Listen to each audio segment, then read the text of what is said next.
कभी भी मन से हटाइएगा नहीं। दुनिया छूटे छूटे लेकिन साहब दीदी को नहीं छोड़िएगा। और बहुत से लोग आए हुए हैं, दीदी आए हुए हैं, उनको वापस भी लौटना है। चलिए इसी के साथ आप तमाम भाई बहनों के चरणों में मेरा प्रणाम है। चलिए आप सभी के चरणों में मेरा प्रणाम है। देखिए, मैंने जो अपनी इसे शिष्यता की जिंदगी और जो इस लौकिक जीवन को हम जी रहे हैं, मेरी जो अनुभूति है, एक के साहब दीदी तारनहार बा हमार और दूसरा कोई उपाय नहीं है। मैंने जो अनुभव किया है, यदि मैं शिव को गुरु नहीं मानता, साहब दीदी के बताए मार्ग पे नहीं चलता, तो आज इस मंच से अपने गुरु शिव की बात मैं नहीं करता, या तो जेल के सलाखों के अंदर रहता या धरती से छोड़कर चला गया होता। हे दीदी, साहब ने जो दिया है, साहब दीदी माँ के ऋण से हम आप ऋण नहीं हो सकते, कभी नहीं हो सकते ऋण।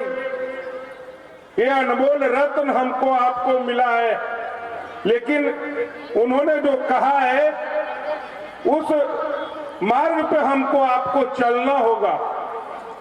दीदी माँ कह गई कि तुम गुरु कार्य में आगे बढ़ो, मैं तुम्हारे रास्ते का कांटा चुनूंगी। लेकिन ईमानदारी पूर्वक साहब कह गए कि मैं शरीर में रहूं या ना रहूं, तू जहां मुझे याद करेगा मैं वहीं तुमको मिलूंगा। और मैंने अनुभव किया है, यह हो रहा है। आप सभी भाई बहन से मेरा यही निवेदन होगा कि भैया और दीदी यहाँ उपस्थित हैं। हे दीदी, एके साहब दीदी तारनहार बा हमार, 3 सूत्र 3 विधा जो मिला है।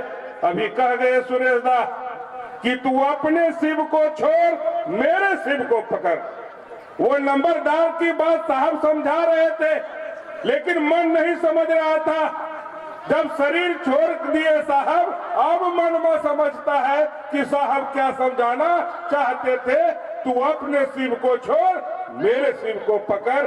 चलिए ना आगे, देखिए आगे आगे होता है क्या। हे महादेव, तेरी महफिल में हम भी किस्मत आजमा के देखेंगे, घड़ी भरी सही हम भी आके देखेंगे। चलिए ना, कमाल का ये जो विधा मिला है, महागुरु महादेव की दया अनवरत बरस रही है। मात्र अपने आध्यात्मिक पिता और माँ के बताए मार्ग पर चलने का प्रयास करिए, हमारा आपका जीवन धन्य होगा। हमको आपको इस धरती से जिस उद्देश्य के तहत आए हैं उसको पूरा करने से कोई रोक नहीं सकता। और हमारे आपके लिए साहब कह तो गए हैं, वो बैठे हैं कि आओ चले शिव की ओर। चलिए ना उस दिशा में। आप सभी भाई बहन के चरणों में मेरा प्रणाम। देखिए, जो भी भाई बहन इधर उधर घूम रहे हैं, ममता की देवी दीदी नीलम, सामने जितने भी वॉलेंटियर गण है बैठ जाएं। आप लोग बैठ जाएं, छोड़ दीजिए, जो जैसे हैं रहने दीजिए। भेदभाव विभोर कर देगा हम लोगों को। मैं कंफ्यूज थी धर्म संकट में कि मन में तो मैं कुछ भी गा लेती हूँ, ऑडियंस के सामने भीड़ में अपने भाई बहनों के सामने क्या गाऊं। कंफ्यूज थी कि एक के साहिब दीदी या एक के शिव गुरुवर बोलूं। मेरी रात में बहुत जोर से तबीयत खराब थी। हमारे मोनू भैया लवली दीदी चेवारा में आने वाले थे। रात में बहुत जोर से तबीयत खराब है, सुबह मुझे जाना है। मैं सारी दवाई ले ली, आयरन टैबलेट, कैल्शियम टैबलेट, जो होता है, दूध पीना है, इलेक्ट्रॉल पीना है, जितना था मैं सब करके देख ली। सुबह 5 बजे तक मेरी तबीयत ठीक नहीं हुई। 5 से 7 बजे तक मैं गाड़ी वाले को फोन लगाती रही कि मैं नहीं जा पाऊंगी। हमारे गाड़ी के ड्राइवर भी अभी आज भी मौजूद हैं। 5 से 7 बजे तक मैं फोन लगाई, वो नहीं उठाए। 7 बजे डायरेक्ट वो फोन करते हैं, मैं फोन की थी और उधर से कहते हैं हमारे ड्राइवर साहब, सर मैं आ गया।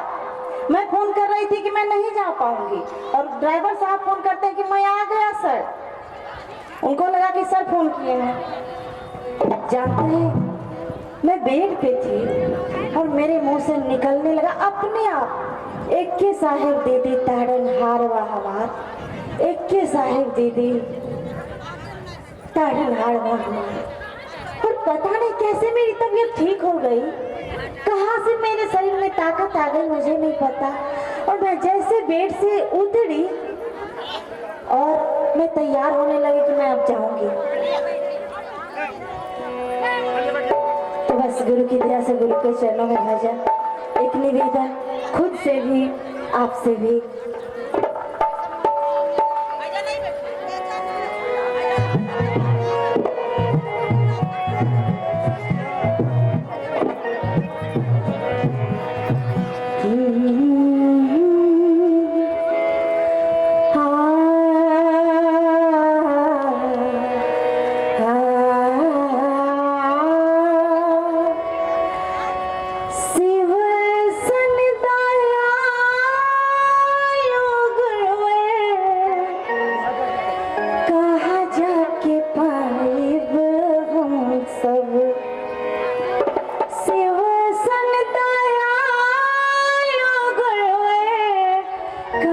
जाके पाइब हम सब, अहो अहो भैया,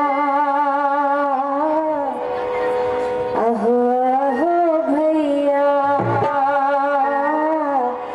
एक साहिब दीदी तारन हार बाबा, अहो अहो भैया,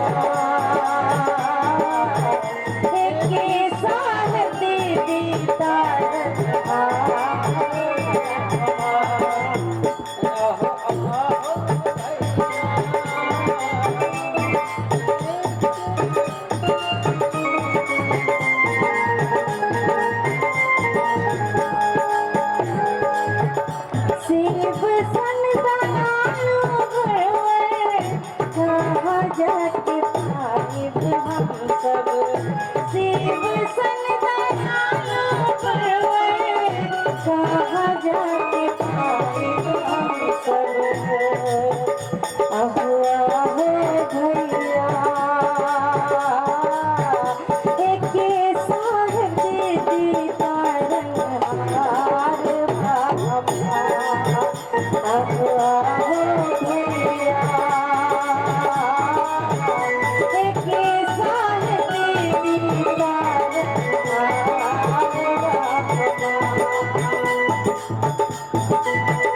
गुरु के अनमोल